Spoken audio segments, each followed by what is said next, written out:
ज्ञान प्रकाश्या गुरु मिल्या सो जिन बिसरी जाई, जब गोविंद कृपा करी तब गुरु मिलिया आए। कबीरदास जी कहते हैं कि जब सतगुरु मिल जाते हैं तभी शिष्य के हृदय में ज्ञान का प्रकाश फैलता है। अर्थात इस संसार में सत्य क्या है, असत्य क्या है, इस बात का ज्ञान हमें गुरु की कृपा से ही हो पाता है। और जिस गुरु ने हमें यह ज्ञान दिया है सो जिन बिसरी जाए, जिस गुरु ने हमें यह ज्ञान दिया है उसे भूलना नहीं चाहिए। और जब गोविंद कृपा करी तब गुरु मिलिया आए, जब हमारे ऊपर ईश्वर की कृपा होती है तभी गुरु से मिलन भी हो पाता है। हाँ, जब भगवान की अनुकंपा होती है तभी हमें सच्चे गुरु मिलते हैं। इसमें काव्य सौंदर्य है। भगवान की कृपा से ही, गुरु के माध्यम से हमारे अंदर विवेक जागृत होता है। भाषा सदुक्कड़ी है, शैली मुक्तक है, छंद दोहा है, अलंकार अनुप्रास है, रस शांत है। इसी पे भाव साम्य जो है, तुलसीदास जी ने भी ज्ञान प्राप्ति के लिए ईश्वरीय कृपा को आवश्यक मानते हुए कहा है, बिनु सत्संग विवेक न होई, राम कृपा बिन सुलभ न सोई। इसके बाद है माया दीपक नर पतंग, भ्रमि भ्रमि इवै पड़ंत, कहे कबीर गुरु ज्ञान थै, एक आध उबरंत। माया दीपक नर पतंग, पतंग यानी जो कीट रहते हैं जो कि बरसात के दिनों में उड़ते हैं, कीड़े मकोड़े, उन्हें पतंग कहा जाता है। माया यानी मोह माया, दीपक यानी दिया, नर यानी मनुष्य, पतंग वही कीट जिसको कि शलभ और पतंगा भी कहा जाता है। भ्रमि भ्रमि यानी भ्रमित होकर या घूम घूम कर। यहाँ पे मनुष्य के लिए भी है कि अनेक योनियों में भटकता हुआ जीव जो है, इवै पड़न यानी इसमें गिर पड़ता है। कहे कबीर गुरु ज्ञान थे, एक आध उपरंत। एक आध मतलब कोई कोई, उपरंत मतलब मुक्त होता है या बच पाता है। माया दीपक नर पतंग, भ्रमि भ्रमि इवे पड़ंत, कहे कबीर गुरु ज्ञान थे, एक आध उपरंत। प्रस्तुत साखी में कबीरदास जी ने गुरु की महिमा का वर्णन करते हुए कहा है कि मनुष्य गुरु की कृपा से ही माया के आकर्षण से बच पाता है। व्याख्या। कबीरदास जी कहते हैं कि माया रूपी दीपक से में जीव रूपी पतंग का जो है भ्रमित होकर उसमें गिर कर जलता रहता है। कहने का तात्पर्य है कि सांसारिक माया के आकर्षण से भ्रमित होकर जीव बार बार जन्म लेता रहता है और बार बार नष्ट होता रहता है। इसका एकमात्र कारण क्या है? अज्ञान ही है। कबीरदास जी कहते हैं कि कहे कबीर गुरु ज्ञान थे, एक आध उपरंत। कबीरदास जी कहते हैं कि गुरु के ज्ञान के से ही किसी का ही उद्धार हो पाता है। अर्थात कोई भी भक्त जो है गुरु के उपदेश से ही माया के स्वरूप को जान पाता है, और जब वह यह जान लेता है तब उसकी इस संसार से मुक्ति हो जाती है और वह जीवन मृत्यु के बंधन से छुटकारा पा लेता है। काव्य सौंदर्य। माया के स्वरूप और स्वभाव का परिचय कराया गया है। गुरु द्वारा दिए गए ज्ञान से ही मोक्ष की प्राप्ति होती है। ब्रह्म और माया के भेद को कोई कोई जीव ही समझ पाता है। भाषा सदुक्कड़ी है, रस शांत है, छंद दोहा है, शैली मुक्तक है और रूपक अलंकार है।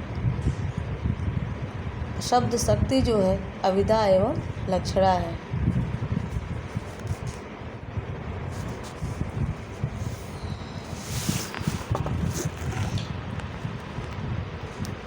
जब मैं था तब गुरु नहीं, अब गुरु है हम नाही, प्रेम गली अति साकरी, तामे दो न समाही। जब मैं था तब गुरु नहीं, मैं यानी अहंकार, जब मैं था तब गुरु नहीं, अब गुरु है हम नहीं। प्रेम गली अति साकरी तामे दो न समाही।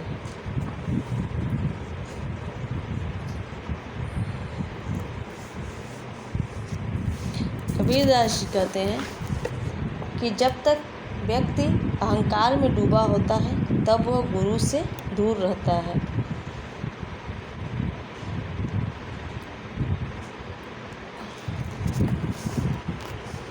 जब मैं था तब गुरु नहीं, अब गुरु हैं हम नहीं।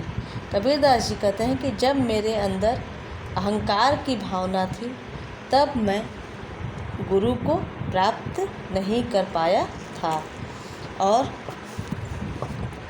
जब मेरे अंदर जो है, जब मैंने गुरु को प्राप्त कर लिया तब मेरे अंदर का अहंकार जो है वो समाप्त हो गया है।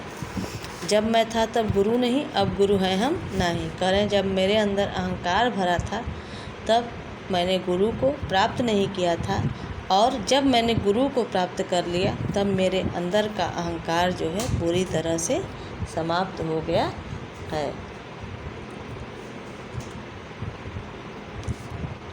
प्रेम गली अति साकरी तामे दो न समाई। तो कबीरदास जी कहते हैं कि प्रेम की जो गली होती है अत्यधिक साकरी होती है, जिसमें कि दो लोग एक साथ समा नहीं सकते हैं। इसमें जो है काव्य सौंदर्य, भाषा सदुकड़ी है, शैली मुक्तक है, दोहा छंद दोहा है, रस भक्ति और शांत रस है, गुण प्रसाद है, अलंकार अनुप्रास रूपक और श्लेष है।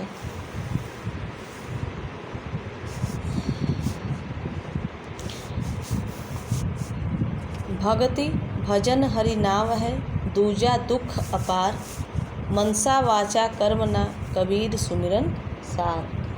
भगति भजन, भगत यानी भक्ति, भजन हरि नाव है, नाव यानी नाम, दूजा दुख अपार, मनसा यानी मन से, वाचा यानी वचन से या वाणी से, कर्मना यानी कर्म से, कबीर सुमिरन सार। सार मतलब मूल तत्व, सुमिरन मतलब स्मरण या याद करना। भगति भजन हरि नाम, इसमें कबीरदास जी कहते हैं कि ईश्वर के नाम को स्मरण ही जो है भक्ति का सार है, और संसार की जो अन्य वस्तुएं हैं उनमें जो है अत्यंत दुख है। भगति भजन हरि नाव है, दूजा दुख अपार। कबीरदास जी कहते हैं कि मन से, वाणी से और कर्म से भगवान के नाम का स्मरण करना चाहिए। मनसा वाचा कर्मणा कबीर, मन से, वचन से, मन से, वाणी से और कर्म से भगवान का नाम स्मरण करना चाहिए। और यही जो है भगति भजन हरि नाम, यही जो है भक्ति एवं भजन का सार तत्व है।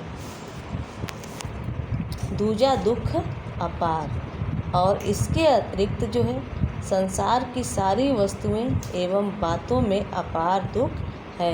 व्यक्ति को अन्य सभी कुछ त्याग कर मन, वाणी और कर्म से भगवान के नाम का स्मरण करना चाहिए। इसमें जो है भक्ति के महत्व और नाम स्मरण की महिमा को बताया गया है काव्यगत सौंदर्य में। भाषा सदुक्कड़ी है, शैली मुक्तक है, छंद दोहा है, रस शांत है, अलंकार अनुप्रास है। भगति भजन सुमिरन सार, जहाँ एक ही वर्ण की आवृत्ति होती है वहाँ अनुप्रास अलंकार होता है।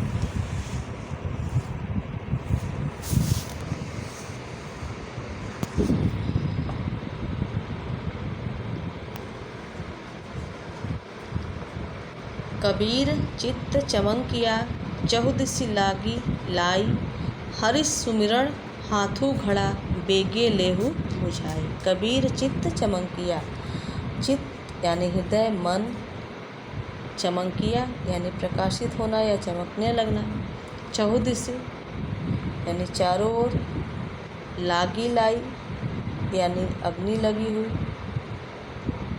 हरि सुमिरण हाथू घड़ा, हरि सुमिरन यानी भगवान का स्मरण। बेगे लेहु मुझाई, बेगे मतलब शीघ्र ही। इसमें जो है प्रसंग है, कबीर दास जी कह रहे हैं कि सांसारिक दुखों से छुटकारा प्राप्त करने के लिए व्यक्ति को भगवान का स्मरण करना चाहिए। कबीर चित्त चमन किया, चहुदिशि लागी लाए। कबीर दास जी कहते हैं कि मेरा चित्त जो है ज्ञान के प्रकाश से प्रकाशित हो गया, चहुदिशि लागी लाए, जिससे मुझे चारों तरफ विषय वासनाओं की अग्नि लगी हुई जो दिखाई पड़ रही थी, हरि सुमिरन हाथों घड़ा बेगे लेहु बुझाई, और भगवान का स्मरण रूपी घड़ा हाथ में आ गया। इससे विषय वासनाओं रूपी अग्नि को शीघ्र ही बुझा लेना चाहिए।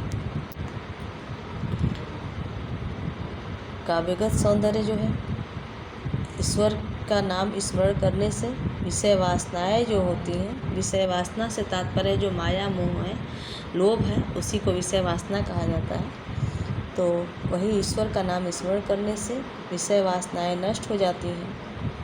और यहाँ पे वासनाओं को आग एवं ईश्वर स्मरण को जल से घड़ा का रूप देकर सुंदर भाव की अभिव्यक्ति की गई है। भाषा सदुपकड़ी है, शैली मुक्तक है, रस शांत है, छंद दोहा है, अलंकार सांग रूपक है।